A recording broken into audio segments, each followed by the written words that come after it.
Oh yes, I do believe it's that Friday feeling. What? Yes, it's that Friday feeling upon us again. Oh yes, and what a beautiful weekend it is in the UK as well. We're about on the 10th, 11th, something like that of May 2024, and it's a beautiful day. What am I doing in the hang? You're saying? Well, I can't fly today because there's no one at the field. In the field that I'm at the moment, I do need a buddy box to see how they've flown because they've not seen me fly. And probably all they've seen in the channel is me crashing planes, which is not a good thing. But I'm going down to Skylark Field tomorrow on Saturday, and I am flying, and I'm flying that girl over there just to blow the dust off and the rust and everything else that's kind of accumulated over the winter time of 2024 in the UK. Anyway, what am I rabbiting on about? No, I'm still in the hangar. I'm still going to have fun.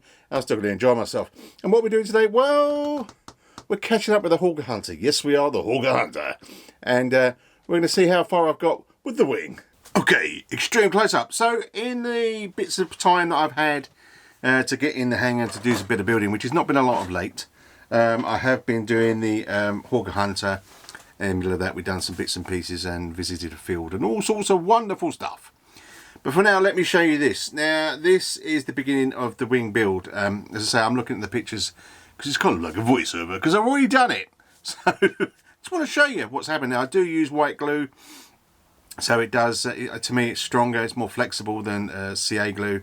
Especially with doing the wings because a lot of the forces are going through the wings. So here you can see that here you can see I'm doing the leading edge. So all the ribs, including the left hand one. If you look at the left hand side, you see, or the closest to the fuselage, you've got a little bend in it. So that was just done by a triangle file basically, and to get that bend to where it is, doesn't come like that. So we get put all the rings. You've got a spruce spar that goes through all of them, so it just needed a bit of diagonal sandpapering to fit them on the spar so they fitted correctly. And then you have a slither of balsa that goes through the front, and then it all glues to the bottom leading edge timber or balsa sheet, should I say. It is hard to do because it does curve round. So it's not exactly flat, but by putting weights on them, it was okay. Next picture is now putting the trailing edge. Now it does say in the manual that you can do either or, that you can do the elevator separately, aileron separately, or do it as one. Now when I was looking at it, I thought, well, if I do it this way, it's going to be a lot nicer because otherwise I've got to try and cut into it in a straight line. It's all going to go wrong. So yeah, so we've stuck that on. Now there is meant to be a washout, and on the side of the drawings, which obviously I can't show them, it shows you this little slither of wood or timber balsa, and it says this is your washout, but it's really easily missed, and I did miss it. And it wasn't until Flying Finn, his dad, said, "Oh, what about your washout?" And it was like, "Oh, do I need a wash? Am I that dirty?" No, I'm not dirty. Maybe I'm a bit unshaven today, but it's all good. But with the ribs, it does the natural washout line anyway, which I found, so that was okay. I've got away with that one. Next picture, you're seeing actually the leading edge, the top part of the balsa covering, the balsa sheeting, which went on really nice, and with weights it held down and everything else. The next picture is obviously the flip side of it, so it looks like a bit like a cheesecake or a cake with layers, and it looks really nice. I know it's just a bit of balsa, but it looks great. And this is before I've done the final sanding on the front, but obviously by this time I've had to take it off the board, but keeping an eye that everything was straight and okay. Now the trailing edge sheeting, basically it is like a sandwich. So you've got the ribs that come down at an angle, and then you've got probably about 10 millimeters, I would say 10 millimeters or so, half inch, something like that, whatever, that it actually sandwiches together and forms the back of the wing. So obviously with a bit of extra balsa, so I didn't nick anything of the actual wood, the sheeting, excuse me, with the clips. I just put a bit of extra on the clips and let that dry as it is here. So that is basically the wing as per the plan. So you've got all the left hand excuse me, is glued in place, that little triangle, and obviously you've got the servo mounting that's also glued inside, so it's kind of inside, it's not on top, which is done when you're building the actual plane. Then in here, you put like a piece of timber, piece of bark. I keep stop saying timber. Timber! So we keep putting a bit of balsa sandwiched in between, which will house the, what are they called? Hinges. And I'll show you something in a minute, hopefully with the next picture, a couple of days. Right, here is the aileron. As you can see, this bit of spruce. This is the size they say you should use on the trailing edge before you get the aileron, and on the aileron in balsa as well, not spruce or anything else. Now, I made sure that I followed the line of the aileron. I was doing well then. The aileron ribs, yes, the trailing edge rib triangles, we like to call it. And I found that if I used the bigger piece of balsa, like you can see here, it was fine. It still followed that line of the hill or triangle of the ribs, which you'll see in a second. But I just couldn't understand why you'd have such a thin piece of balsa and it's going to hold. It's going to hold the hinges. I mean, this is a jet, and we'll show you later on, because I have got from Formax the electronics, which I can build a fuselage, because the actual fan is built into the fuselage, and the ducting, which we'll show another day. Yeah, so I decided to do that. So hopefully, here you can see the ribs that are there, which are little triangles. So it didn't impair the triangles, because obviously the shape, you need to keep the shape. So I'm not sure why they did it that small, but I decided to do it different. Is what it is me. You can see that obviously I've left some extra on the right hand side for sanding, and this part, so the part that, from the end of the triangles of the ribs is sandwiched together like the wing. So let's go to the next picture. Here again, once again, I glued it all down with white glue. That takes 20 minutes or whatever to dry, but it's not instant like CA. And left it there and to dry, which it hopefully did. Now this is the leading edge of the wing, and I took this picture because you can see I've done some sort of fillets, can you call them, inserts of just some thin balsa, because I found that the actual balsa sheeting was a bit sort of wavy. It could be sanded out, but it was, and I don't know why it was like that. Obviously it was all pinned down to the board, but they're quite big gaps in between the ribs. And if you've got a bit of balsa that's just a bit wavy, it's not flat, then yeah. So this is what I did here. I just put some fillets just to straighten the balsa out. It's not going to make much difference to each wing. I'm going to make sure that I do the that balsa fillets, whether it needs it or not, in the other wing, to keep it balanced. I mean, you're talking micrograms or whatever, but you know, everything counts. Oh yes. So yeah, that was just to show that. Okay, as you can see in this picture, we're doing the leading edge. You've got like this kind of bit of balsa kind of ish that fits on the leading edge, that obviously shaped down to be a curve on leading edge. Once again, I've done this with white glue and put clamps on it and left it be. Okay, and this picture is doing the wing end of the wings. As you can see, I placed the aileron in position and then held it with balsa, or actually that's not balsa, that's some kind of wood pipe. I don't know what wood that is, actually plywood.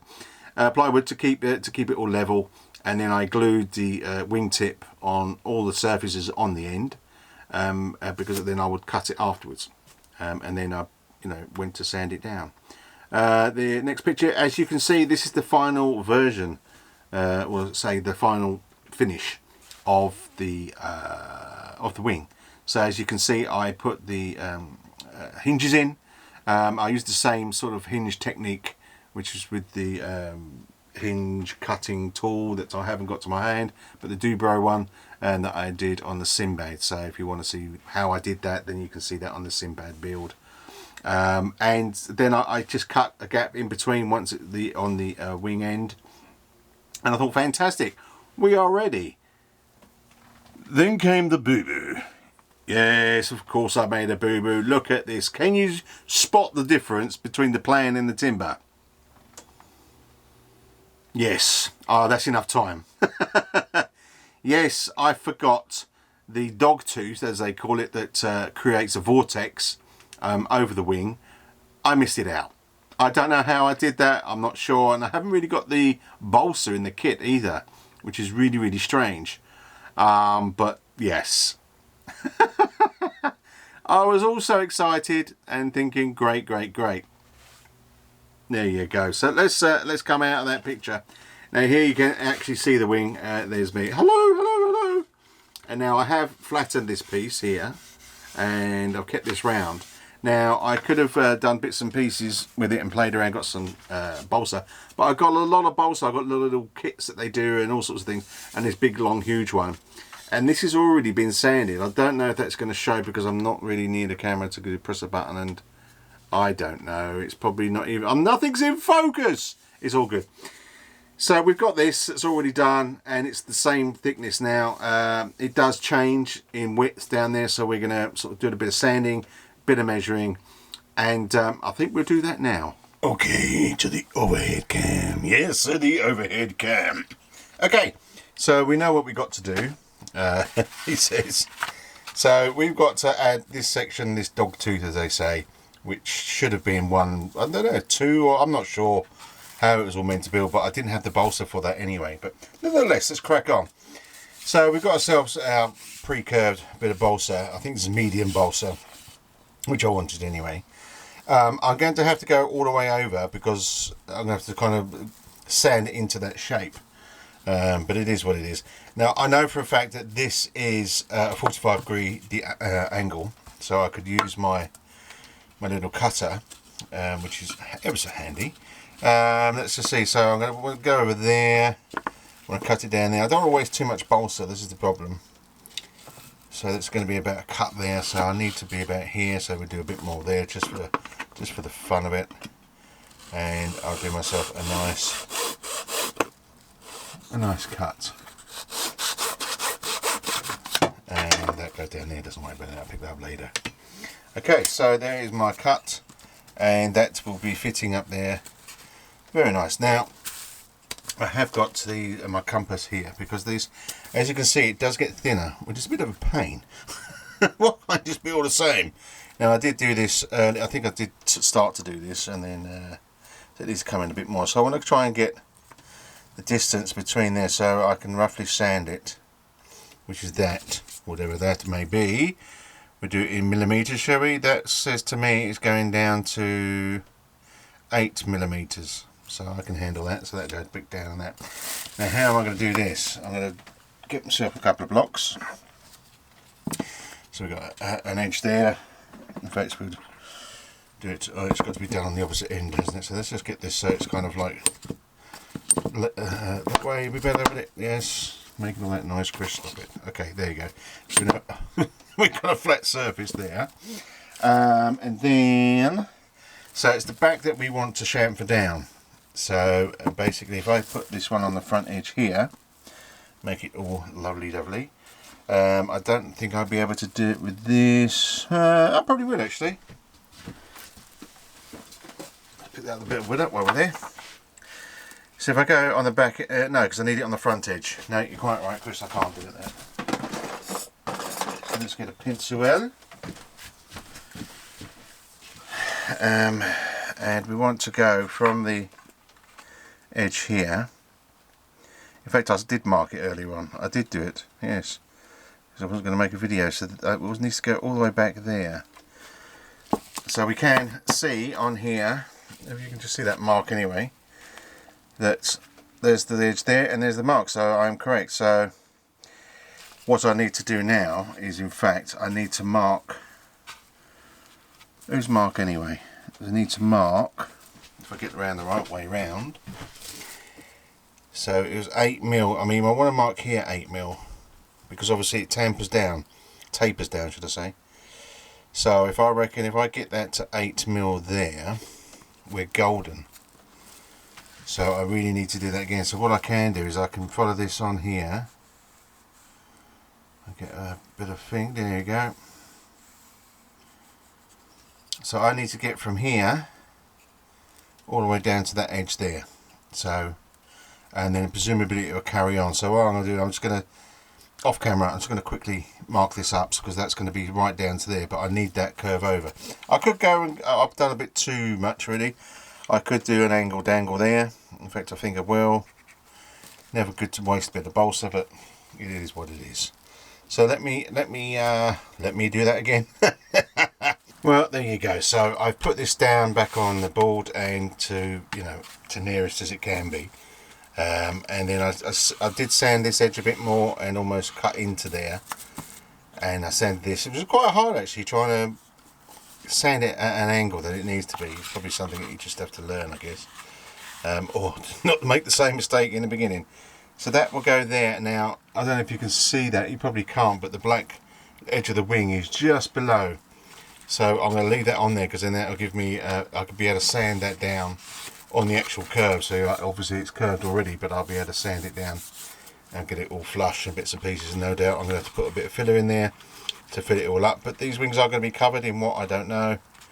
But they're going to be covered nevertheless. And that just fits about there.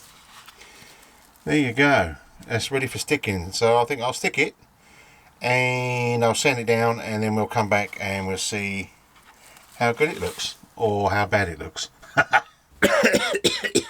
Too much dust everywhere. Whoa, how we do? There you go. There she goes. If I can look at that. There's the old dog tooth. I had to build up this edge here a bit, but she's not bad. She looks good, and that's how she's meant to look. I've probably got to do a slight sort of bit of fine filler still, but she's going to be covered. And obviously you can see where I've actually built up there. I don't know if I can see that at all. You can see where I've actually built it up to get that curvature. I've been laying it on the planes, making sure that it's okay, rubbing a bit off. I've got to do a bit more sand in here because it's got a bit of a weird dip there, but I think it's when I've just gone a bit OTT with the sanding. But there you go, there is a wing. One of. Now the trouble is, because I made that mistake, I've now got to do another wing exactly the same and go through all the pain process that I've just been through, covered in crap and everything else. But there you go. Now, I'm not going to do much more of this now because I'm going to get on and make sure she's ready for tomorrow because I am going to be flying tomorrow. Whether it's filmed or not, I don't know. Depends if I get things going in there. My main concern is just to get there without any worries about anything else and just fly and hopefully get all the cobwebs off and everything else ready to fly, obviously, down at Alton Model Flying Club. Where obviously I'm going to be practicing to do my A, and I've been saying this for about 3 years now, I think, but the planet's always against me and I never get it done. But I've got to get it done this year because there's so many planes. I just want to get down there and fly and become better and better, so I don't just get it out there, fly it and crash it, even though that's kind of fun sometimes and a bit of a laugh. That's not what I want to do. Anyway, on that bombshell of an exclusive day of fixing a bodge up, and the thing to say is, just don't do it in the first place. Make sure you read your instructions and everything else, and just make sure that you're doing everything right. It's a bit different for me because I'm trying to make a movie and everything else at the same time, which is always a bad thing. Yes, excuses. I've got a bag full of them right down there. But no, just take a bit, look at it. It's about the old thing, sort of like measure 3 times, cut once. Same sort of thing. Look at the drawings, look at the balsa. I was missing a bit of balsa out here from that edge, which I haven't got, so maybe that threw me, who knows. Another excuse out the bag, there you go. I'm sure everyone else around the world, you've got Joel now in America going on at the moment, which is going to be fantastic. Our good friend from over in the UK, Rory RC, he's going to be having some fun out there. Check him out down Joel now because he's a fantastic young lad and his piloting skills are awesome. And even I bought a plane off him, the pilot plane, so maybe I should get him to sign it. Anyway, if you are getting out there, which I'm sure you're going to be, because I don't know in the world if there is any bad weather places, if there is, well, then I'm sorry, then get inside the hangar and build. But if not, get out there, fly, drive, do whatever RC, and my glasses are filthy. But most of all, keep safe, be safe, but have that RC fun. Until next Friday, thanks for popping by. Ta.